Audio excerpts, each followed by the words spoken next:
Hi guys, welcome back to our YouTube channel. ఈరోజు అయితే మన వీడియో వచ్చేసి డబుల్ బెడ్రూమ్ ఇల్లు అయితే కొన్ని దిక్కుల వర్క్స్ అయిపోయినప్పటికీ కూడా ఎవరికనేది ఈ ఫోర్త్ పుష్లు ఇవ్వలేదన్నమాట. ఆ పేరు వచ్చినప్పటికి కూడా అదేవిధంగా కొంతమంది ఉండకపోవడంతో వాళ్ళ ఇల్లులు కూడా అనేవి కొంచెం తీయడం జరిగిందనమాట. ఇప్పుడు అలాంటి ఇల్లునే మీకు ఒకసారి చూపిస్తాను ఏ విధంగా ఉన్నాయి ఏందని చెప్పేసి. ఇవి ఇక్కడైతే కొంచెం దారుణంగా ఉన్నాయన్నమాట. అవి ఎందుకు ఏందని చెప్పేసి మనం పూర్తిగా ఈ వీడియో తెలుసుకుందాం. ఒకసారి ఇక్కడ చూసుకున్నట్టయితే మనకి సిమెంట్ పెచ్చలు అక్కడ చూసుకున్నట్టయితే మనకి సిమెంట్ ఒక హాఫ్ ఇంచ్ మొత్తం పెచ్చలు అనేవి రాలిపోతున్నాయి అనమాట. అదే కాకుండా మనం లోపలికి వచ్చినట్టయితే క్లీనింగ్ ఉండకపోవడంతో క్లీనింగ్ అనేది లేదు. ఇక్కడ దగ్గర డస్ట్ అనేది ఇక్కడనే ఉన్నాయి.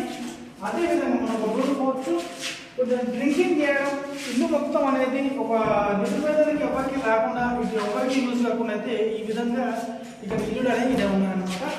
అదేవిధంగా మనం ఇక్కడ చూసుకున్నట్టు మనకి ఈ సైడ్ చూసుకున్నట్టయితే మనకి ఇది అనేది ఇలా రాలిపోతుంది అనమాట. సిమెంట్ మొత్తం ఇది ఏందని చెప్పేసి మనం చూసుకోవాల్సి ఉంటుంది. అంత ఒక నిరుపేదలకి ఉపయోగం లేకుండా ఈ విధంగా అనేది చేయడం అనేది నాకైతే మంచిది కాలేదు.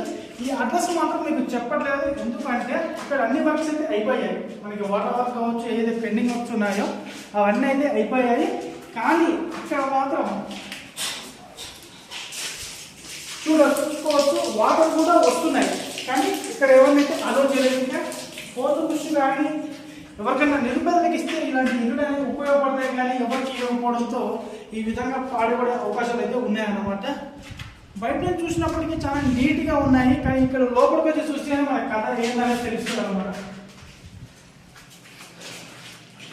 ఇన్ని కష్టాలు ఇన్ని అప్లికేషన్లు ఇన్ని ఫామ్లు ఫిల్అప్ చేసినప్పటికీ ఒక మంచి వ్యక్తికి, ఒక నిరుపేద కుటుంబానికి అయితే ఈ ఇల్లులు రాకపోవడం అనేది చాలా బాధాకరం అని చెప్పుకోవాలి. మరి ఏంటి అని చెప్పేసి నెక్స్ట్ వీడియోతో మీ ముందుకైతే వస్తాను. ఈ వీడియో మీకు నచ్చినట్లయితే ఒక లైక్ చేయండి, షేర్ చేయండి, సబ్స్క్రైబ్ చేయండి. మరిన్ని మంచి మంచి వీడియోస్తో మీ ముందుకైతే వస్తాను. జై హింద్.